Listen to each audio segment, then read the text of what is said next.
Now we're going to move into, it's not really a list. We're just going to quick rank Richard Linklater movies. Yeah. Yeah, we'll just go. Yeah. What are you ranking these based on? Just pure preference? Nostalgia. Nostalgia. Yeah. Okay. Have you ever rewatched a Richard Linklater movie?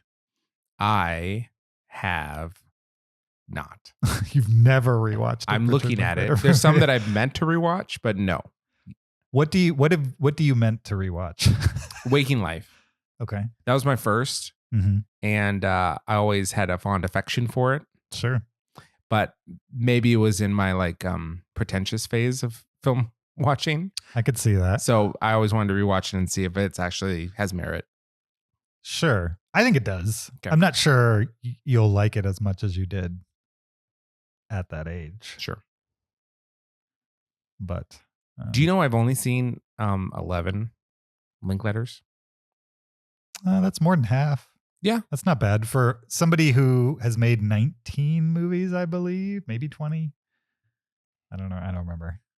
I think I've seen all of them, but I have vague memories of the Newton Boys. So I left it off because I'm not sure 100% I've seen that. Sure. Is that on your list? No. Okay. I don't know anybody that's ever seen the Newton Boys. No, I've never heard of it actually. Really? Yeah. It's got a bunch of people from the time that were like major people. Looking at them.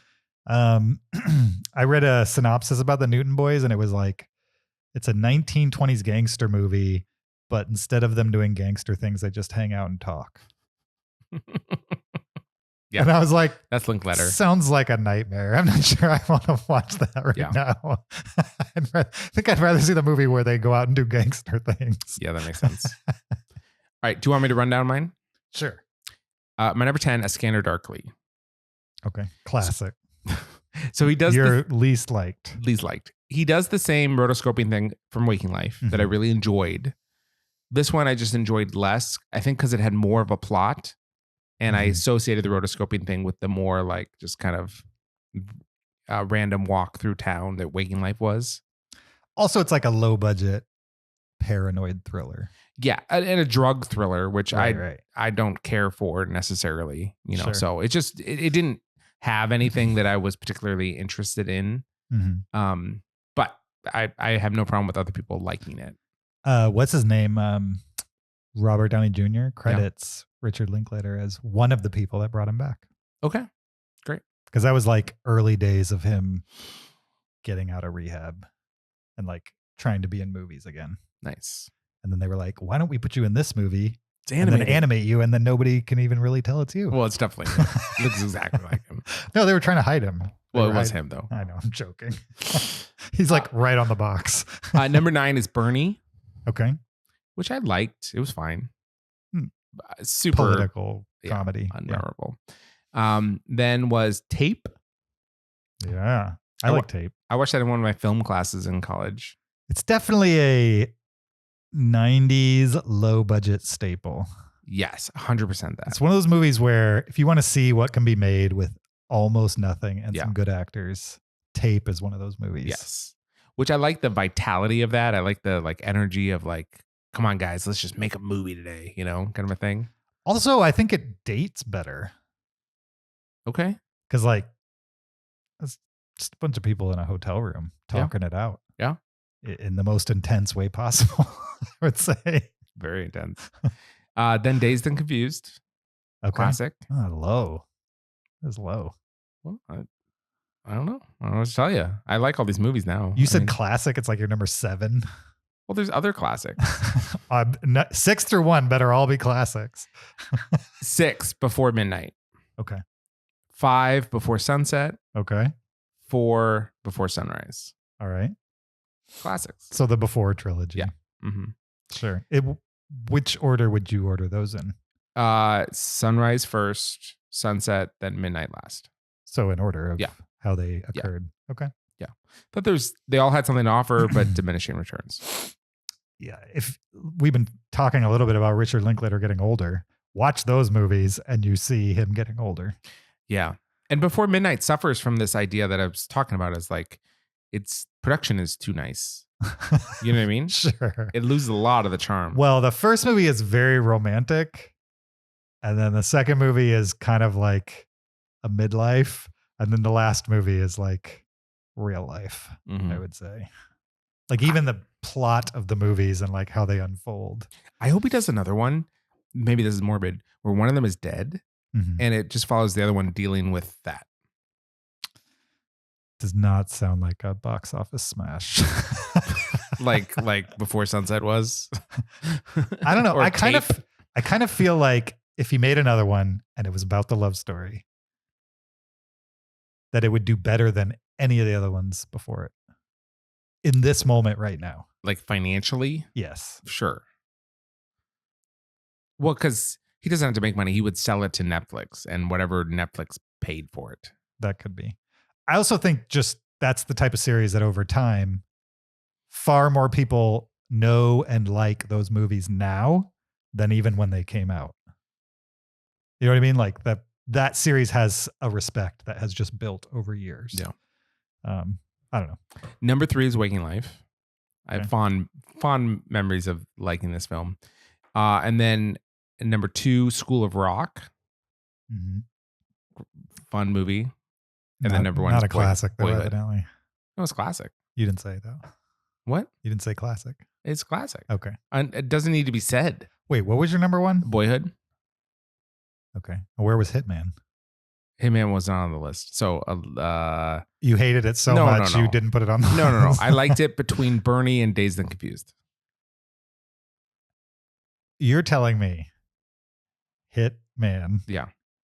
is one notch below Dazed and Confused and one notch above Bernie. On the list, yes. Okay. Yeah, on the list. What? I like Dazed and Confused better.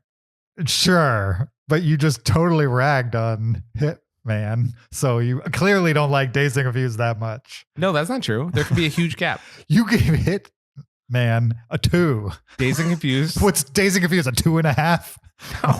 No. It's jumps from like a 2 to like 4 or 4.5 or 5. No, it's a 3. Dazed and Confused is a 3? Yeah. You called it classic? It is a classic. Are you saying it's not a classic? No, I think it's a classic, Definitely but you a clearly classic. don't. What? No, I absolutely believe it's a classic. You gave it a 3. Yeah, I liked it. Insane. What do you mean? You can't call something a 3 and also call it a classic at the same time. Of course, Lawrence of Arabia, it's you can against give a the 3, rules. and that's a classic. It's against the rules. What do you think of Lawrence of Arabia? Never seen it. Is it a classic? Never seen it. You can't label something a classic without seeing it? Couldn't tell you. Come on. When I see it, I'll let you know. I'm waiting to get it on 4K, but it's so expensive. All right. We'll see. Let's see how different mine is from yours. I don't think it'll be all that different. A little different. I think most of the ones you haven't seen are like, you could probably continue not seeing them. Sure. Unless you want to like complete. Right. The Richard Like, am I Linklater. suffering because I haven't seen Suburbia? SubUrbia is. I watched SubUrbia maybe 4 or 5 years ago, and it was super fun. Okay. It's not going to be high on my list because it's not a great movie, but it is a very 90s movie. Sure. So if you want to see like a 90s teen comedy that you probably haven't seen and you didn't see in the 90s, that is one of them for sure. My number 17, Me and Orson Welles. Okay. I don't know what this movie did to me, but I gave it half a star. Wow. On Letterboxd. I don't remember it at all. I'm assuming it's about Orson Welles. But you just don't remember, yeah. I don't remember it. Number 16, Fast Food Nation, which is his documentary, which I did not love. Based on a book, I believe. I've read the book. You read the book? Yeah. Did you like the book? Yeah. Okay. Number 15, Last Flag Flying, which is the one we talked about, which was brutal. It was like, it's about 3 guys who were in Vietnam together. One of them has a son who goes to Iraq and dies. All that happened before the movie started. The movie is the guy with the dead son goes and tracks down his long lost Vietnam buddies. And then they go on a road trip to help him bury his son. So it's just like a lot of like war trauma and stuff like that. But with Richard Linklater's weird light touch Gotcha. on all of it. And so it all felt very, I don't know. That's very interesting. It felt like a weird mix of style and substance. Number 14, Everybody Wants Some, ! Number 13, your favorite, Waking Life. Okay. Don't love that movie. Sure. I saw it once. Maybe if I watched it again, I'd like it more. It was too weird, trippy, hippie. I don't know. Like maybe if I dropped acid, I would rewatch it. Since I have never dropped acid, I don't think that's ever going to happen. Yeah. Number 12, Suburbia. Actually, it's SubUrbia. Okay. For some reason, the U is capitalized. Interesting. Yeah. How do you know if the U is capitalized? What do you mean? How do I know? When Because the that's how cover- the title is. Well, the cover just has a big U, but it could just be the Look it font. up. No, I'm just. The U is capitalized. I believe you. Everywhere you look. I believe you. All right. Number 11, Tape, as you mentioned. Number 10, this was a recent watch for me, and Kyle recommended it. Apollo 10.5, A Space Age Childhood. Okay. If you like Waking Life, I think you'll really like Apollo 10. Okay. Remember that movie that was a documentary that we watched that was about a shooting in the 60s that had it had the rotoscoped feel, like The Tower. I think it was called The Tower. Yeah, Tower. Yeah, it was like about a guy, Yeah. a shooter up in a tower at a Yeah. college.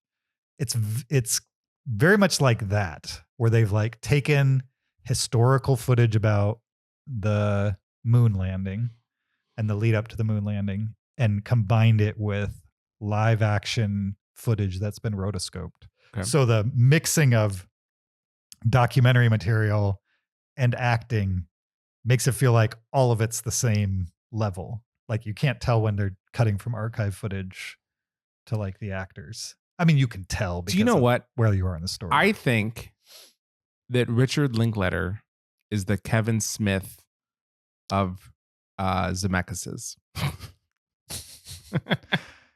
Richard Linklater Yeah. is the Kevin Smith Yeah. of Robert Zemeckis. Yes. Yes. Okay. Let me just sit with that Yeah. for a second.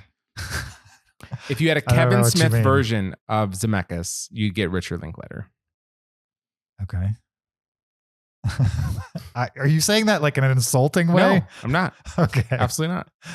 I think the difference is that Kevin Smith never changed his style. Like the quality improved visually. Yeah. He got better with a camera. Yeah. But like the content is no different today. In fact, it might even be more immature today than what it was when he was making Clerks. Sure. At least when he was making Clerks, he was trying to do an impression of an adult making a film. Now he's just so set in his ways that like, at least the stuff in the last 10 years has not been very adult. Number 9, Hit Man. Number 8, A Scanner Darkly. Okay. I like that movie. Number 7, Where'd You Go, Bernadette? I like that movie. Okay. Another one that's like, clearly this is a 50-year-old plus dude making a movie. You know what I mean? Like the guy who made Slacker would never have made this, Gotcha. you know, in his early 20s type of thing. Bernie, Slacker from 1990, which I believe is like required viewing for people who like movies. Have you seen Slacker? Apparently not. You should see Slacker. What is Slacker? Slacker's his first movie. It stars him. No. I mean, he might be in it occasionally, but Okay. it's definitely doesn't star him. Slacker is the first movie he made. He made it for nothing. He followed people that he knew around in Austin. Is it Austin? Something like that. And then kind of like cobbled a plot together. Kevin Smith's career began when he watched Slacker and felt it was so thin that it proved he could do the same. Mm-hmm. Oh yeah. There's lots of people who saw Slacker in 1990, started making movies, became directorial darlings in the 90s. Yeah. My number 5. My number 4, I grouped them all together. The Before trilogy. Wow. You grouped him and I didn't. Yeah. Okay. Yeah. Fair. I prefer Midnight First, which is his really? most recent. Okay.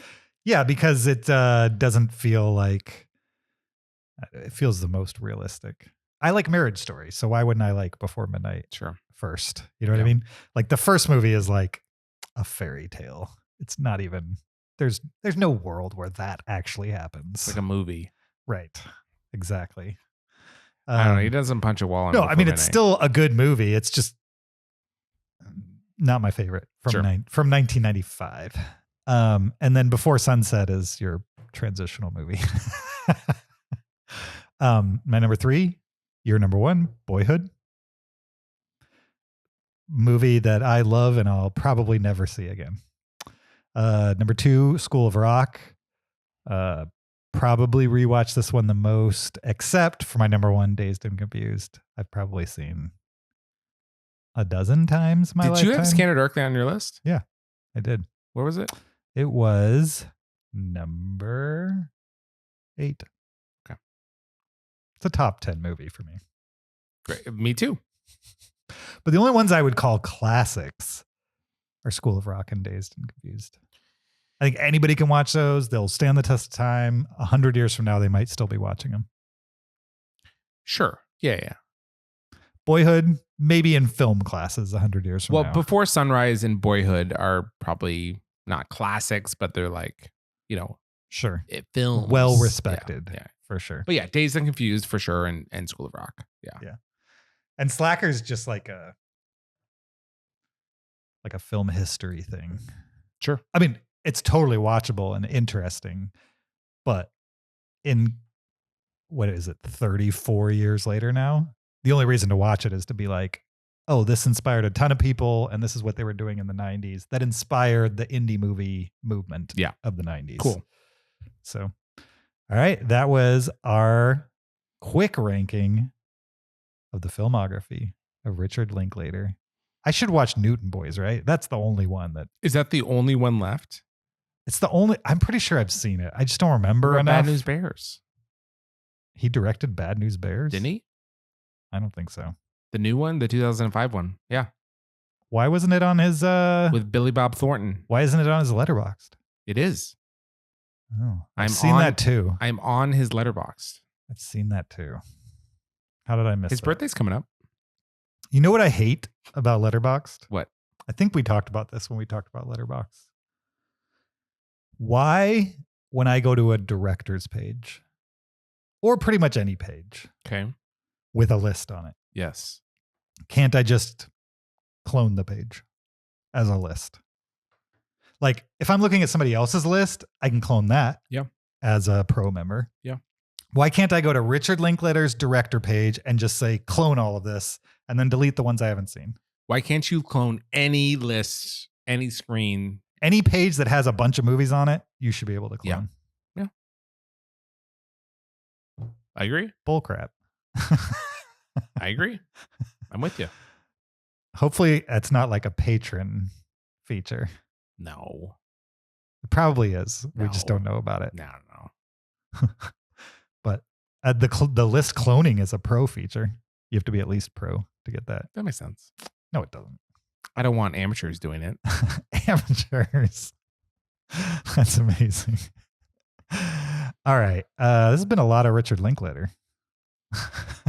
Yeah. Weird. Funny how that works. I don't think we've ever talked Richard Linklater, have we? Do I recommend Hitman?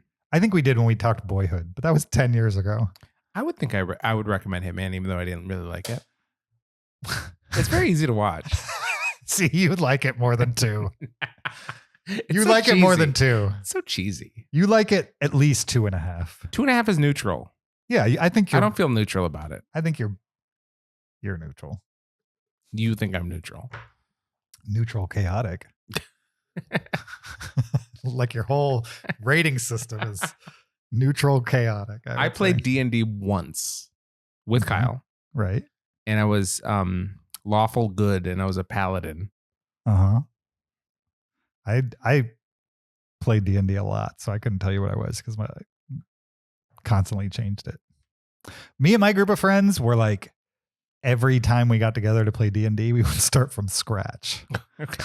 So it always was like 4 hours of making a character and then like 2 hours of playing the actual Isn't that game. like the opposite of how you're supposed to do it? You're supposed Oh, to have absolutely. A But we were like in high school. Sure. You know, we didn't know we would take turns dungeon mastering, which I've learned over time was like not how you do it at all. Like the person who's the dungeon master shouldn't even be playing.